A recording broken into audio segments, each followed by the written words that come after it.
Just a few days ago, Mr. Aliko Dangote has been reacting to the allegations in some quarters that product, especially of diesel, coming out of the refinery are substandard. He also was speaking to the allegations of being taking monopoly of the industry. And he said that some of his friends who warned him about investing in Nigeria are now laughing at him, is now a laughing stock amongst his friends and folks in the business world. Let me allow you to listen again to what part of what Mr. Aliko Dangote, a foremost Nigerian industrialist, is saying in the wake of all of this saga.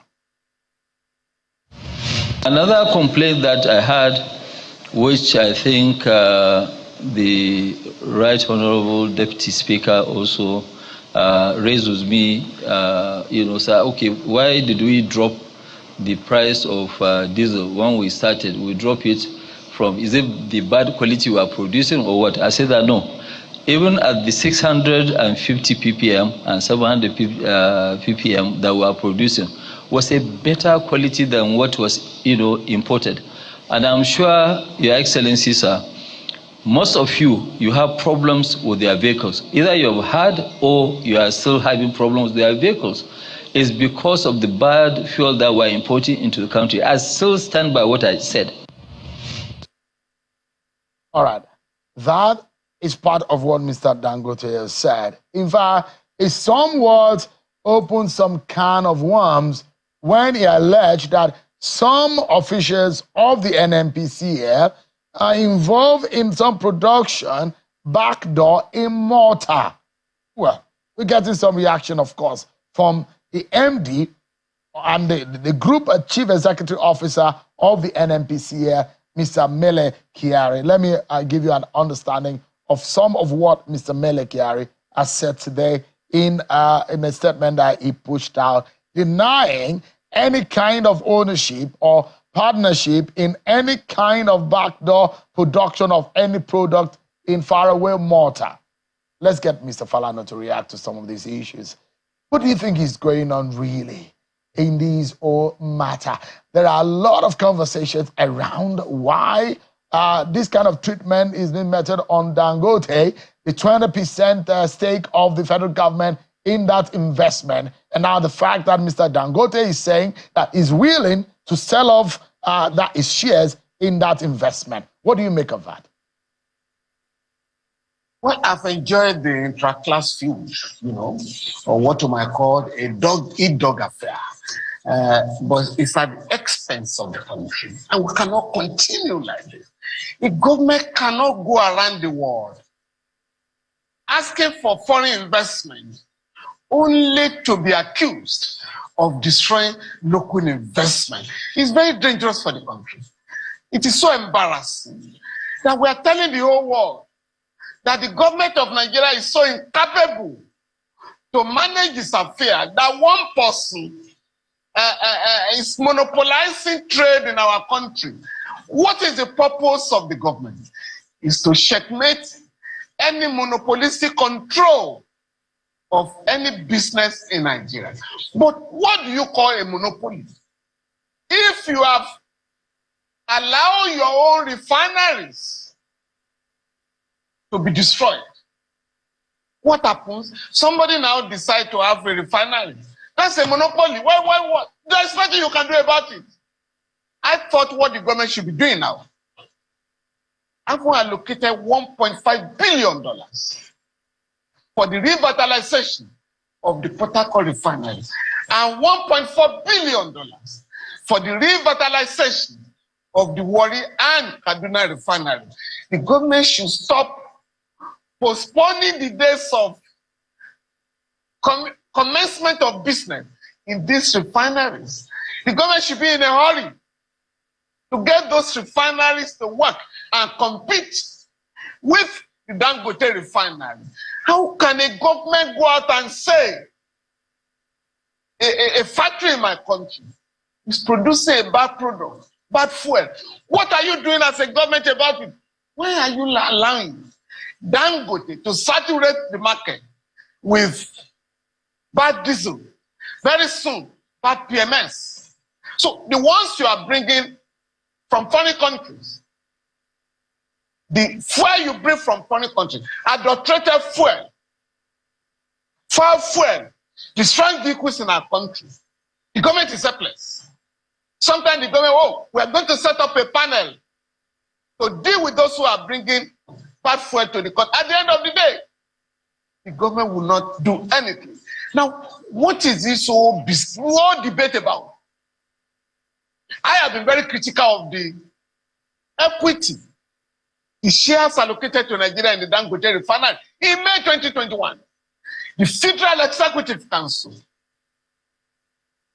directed NNPCL to take a loan of $2.67 billion to acquire 20% shares in the Dangote Refinery for Nigeria. I have criticized that figure by saying we must quantify the contribution of the country to the refinery, only to be told now that our 20% shares have been reduced to 7.2% by the NNPC, albeit illegally, because the NNPCL does not have the power to overrule the decision of the Federal Executive Council under the current political dispensation. So where do we go from here?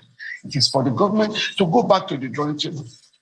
If there are problems with the Dangote Refinery, you must sit down. But if you don't have a laboratory, you can't say that fuel is bad or diesel is bad.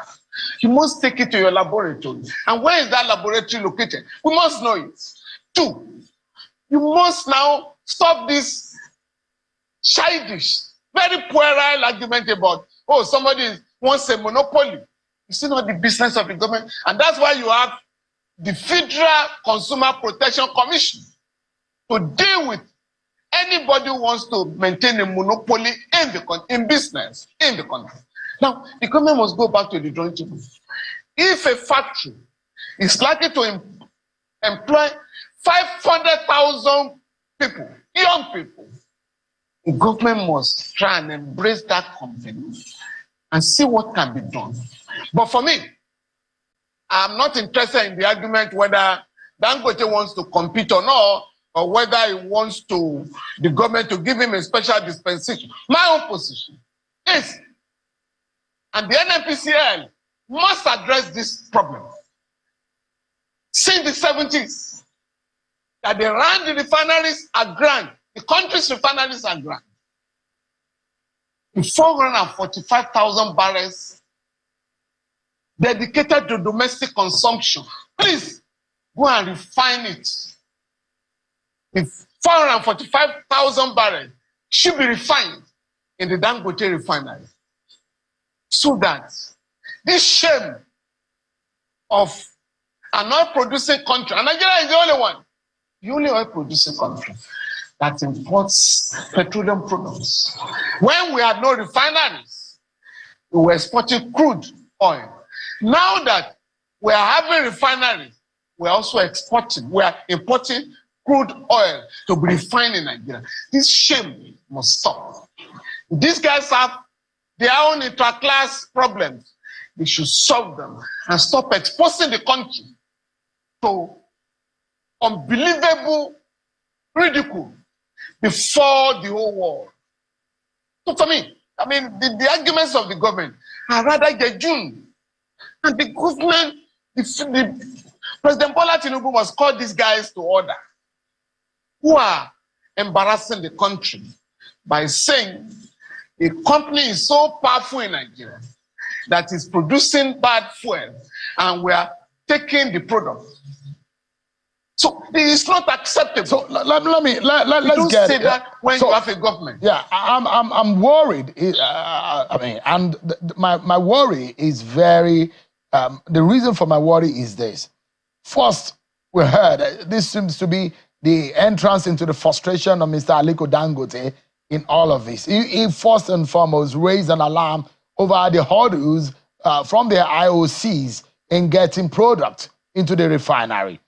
Later on, there were issues as to the stakes.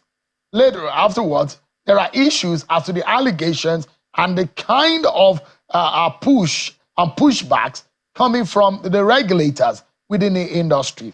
So one will ask the question, if Mr. Dangote has come forward to say, hey, I have a problem. He's supposed to be one of the biggest refineries globally, out in the world. In fact, the biggest that we can see in Africa, not only serving Nigeria, serving, the largest, I would say. Now, and he's complaining that IOC are frustrating me. Again, he's come out to say, look, what is causing all of this is officials of the NNPCL who are blending some of these products through the back door in Malta.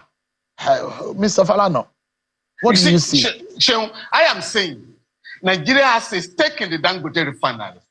For me, it must go beyond the 20%. And if anybody has shortchanged the country, because of their own refinery outside the country. But Mr. Falana, maybe you are referring to a news that is now still, that stake is now questionable.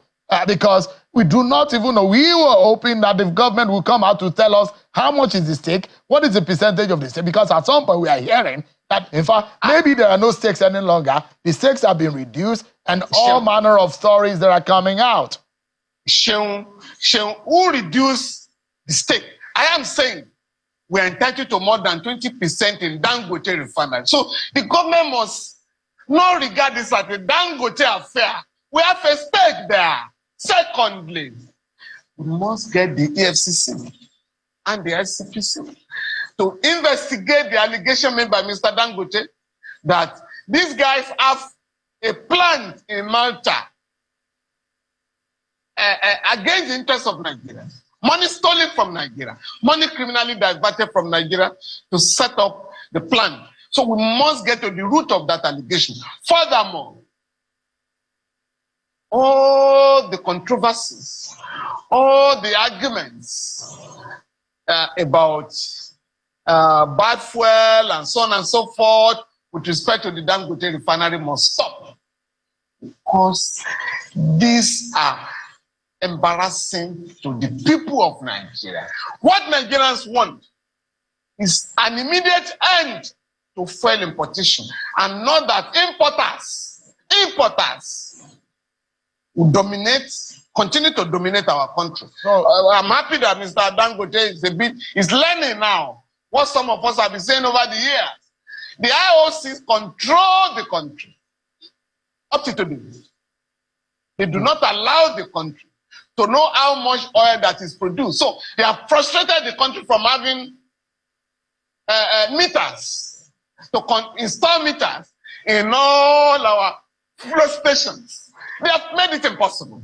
They have also refused, these IOCs, to build a refinery in the country since the 70s. And the government has not had the courage to challenge them. These IOCs are so powerful to the extent that they are owing the country $62 billion from their failure to pay certain royalties for 18 years. The Supreme Court ordered the federal government go and collect the money.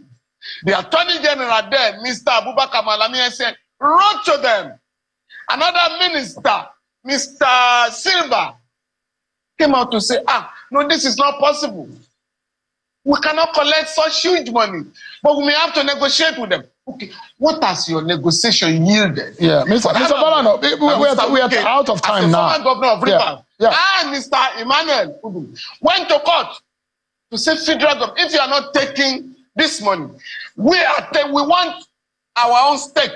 We want our share. And the Federal High Court gave them judgment that you are entitled to $3.1 billion. Mr. Falana, we'll have an explanation on that. So these guys are very powerful. A lot to learn. Mr. Dangote has just discovered that now. Yeah. So, I mean, I'm worried. Of our country. I would love to have gotten your response on Mr. Dangote's position to say maybe he's going to sell off his shares. And what this means when we're seeing some foreign investors who say they're packing up and going back to their base, their HQ, and we're one who's worried the implication of this to FDI, foreign direct investment, and those who are looking to Nigeria for investment in the moment that we need production. I just have 20 seconds to go, Mr. Falana. What would be your final word on this? I'm opposed to, I'm opposed to foreign investment. I want Nigerian investment. And nobody is going to invest in this economy if you are frustrating your own nationals who are investing in your country. So the government has a duty to protect local investors, to encourage local investors and promote local investment so that our people can take control of our national economy, which is not the case now. Mr. Falana, thank you so much indeed for your time tonight. For the life of me, I don't know how I feel right now. I feel so bitter. I feel so angry. I feel so disappointed that our nation is so blessed. Are we going to blame God that there are no natural disasters? And we have oil deposits and all of these natural resources under the ground. There is no excuse for our nation to be very big, but yet it does look like human beings are the major problem of our country. We have so much oil, we cannot refine. 4 refineries for over how many years? They are not working. 40 years. 40 years. 40 years. So sad.